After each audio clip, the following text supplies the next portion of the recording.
back, and well, the markets seem to be slipping even lower as we speak. The Sensex is down by in excess of 200 points now. The Nifty, meanwhile, is trading at 57.55. That's as far as your levels are concerned at this point. With that, let's move ahead now. We have another caller joining in. We now have Samir who joins us. Good afternoon, sir. Good afternoon. Yes, Samir, your question for us. Yeah, my question is actually I have bought quite a sizable amount of silver for about 45,000 kg. Okay. And it's about 62, 63 now. So now should I hold on to it or should I, what is this? Because a couple of people are saying that the bubble might burst. Right, Simi, we'll take up your question. In fact, you've brought to attention a very pertinent point that has been really dominating the talk as far as commodities are concerned. Bullion. Now, bullion has been on the rise. In fact, that's pretty much at the levels that we started beginning to talk about silver, around 45,000 levels. He's bought it at that. It's trading at 66,000 right now. So again, huge leaps is what we've seen. Now, the one concern on everybody's mind is perhaps, is this the time to book profits? Or if they decide to book profits, will they be missing out on even a bigger rally that awaits silver? So, which side of the line do you stand on? It's not like that. Actually, when the issue was raised a few weeks back in the show, I told where to concentrate, whether to buy gold or silver. I told there is a silver lining in the silver. At the time, it was quoting around 46,000 to 45,500. Now it has moved up to 66,000, 63,000. And there's nothing wrong in booking profits because all these things are all only shadow. Unless you get the profit lock, then only the money belongs to you. So I advise him to go ahead and sell 50% of his holdings and lock the profits first. And any correction from here on, you might see for another 3,000, 4,000 rupees dip in silver. Again, you can re-enter at 58, 59 level. That you can ride it for 70 to 75,000. So the longer term target for 1 lakh is there, and it may take another 3 months or 9 months or 1 year. We don't know. But at this point of time, it is better to lock the profits, at least 50% of your holdings. Take the profits and have smile on your face.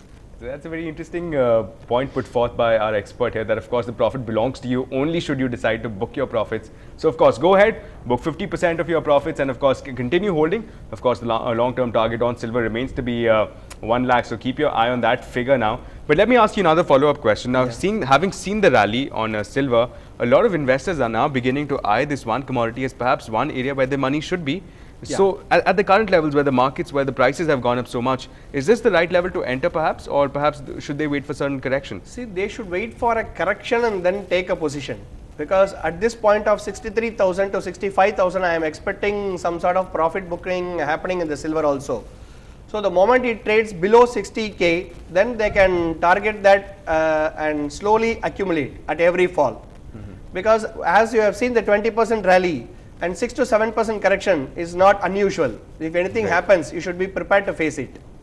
Right, so that's the sense coming in as far as silver is concerned. Of course, it has been the talking point again. Big gains there. So start buying if you're looking to buy. If you're looking for investments in silver, start buying below 60. Again, gradual phased investment would be the word at this point. But of course, the larger target on silver remains to be 1 lakh at this point. So again, that's one commodity that perhaps investors need to keep an eye on. Let's move ahead. Let's take up another caller. We now have Mr. Sriram joining in. Good afternoon, sir. Good afternoon, Ashwin. I have a question regarding Welspun Investments. I took a short sell about 1,200 scrip, and it was about 78. Right. And that was the closing of last week. And now it's trading at about 74.5. So when do I square it off? Right. Just to get some clarity, that's Welspun. There was some Welspun Investments. Right. Welspun investment. That's the one area that he's looking at. Let's talk about it now. He's playing in the derivative segment on Welspun. How do you see his calls? Welspun Corporation. Welspun Investments, I think that's what he said. Yeah, Welspun Investments. Welspun Investments. Yeah, the script code is 533252. You have bought? No, it is not there in derivatives. It's only delivery. Yeah. Correct? Yes. Yeah. See, it's only a long-term bet. So he has to be prepared to hold it for at least 2 more years. Then only he can see some 20-25% uptick from the current level. The problem is I was short selling it. So I short sold it and I closed it, and again I opened it today morning and placed a sell order. So when do I square it off? See, short selling, normally I don't recommend big kind of short sells in the individual counter, because you should have a hedging mechanism if anything goes wrong against your view. Yeah, I have So also, without that, don't do it. If you want to have a naked short sell, you do that in Nifty with appropriate stop losses. I have a protective position in the futures. Yeah. So, but do I square it off or do I carry it on for like the next couple of days? See, for the individual counter, it is very difficult to give a call on that. But market wise, I have told you that if the index is closing below 5835, then it is headed for 5666. So if it moves towards that 5666 to plus or minus 20 points, you cover up your shorts. Okay, thank you. So that's the sense coming in. I hope that answered your question there. I had a little confused looking at all those numbers there. But nonetheless, Mr. Prasad gave us a pretty direct analysis of how to move forward with that. Of course, he's also told us about the Nifty numbers at this point. Now, moving forward, let's talk about the three companies that are in the limelight in terms of the Q4 results. One is, of course, three companies, in fact, HDFC, IndusInd and IFCI will be coming out with their numbers, what to expect. We'll talk to Mr. Prasad about that. Now again, these are some of the heavyweights that we're discussing, beginning first with HDFC. What are your expectations? Do you think we're in for a surprise here? HDFC Bank or HDFC Limited you are talking? HDFC Bank. Bank. See, in HDFC Bank results, I think it will be in line with expectations and there will not be any negative surprises in it.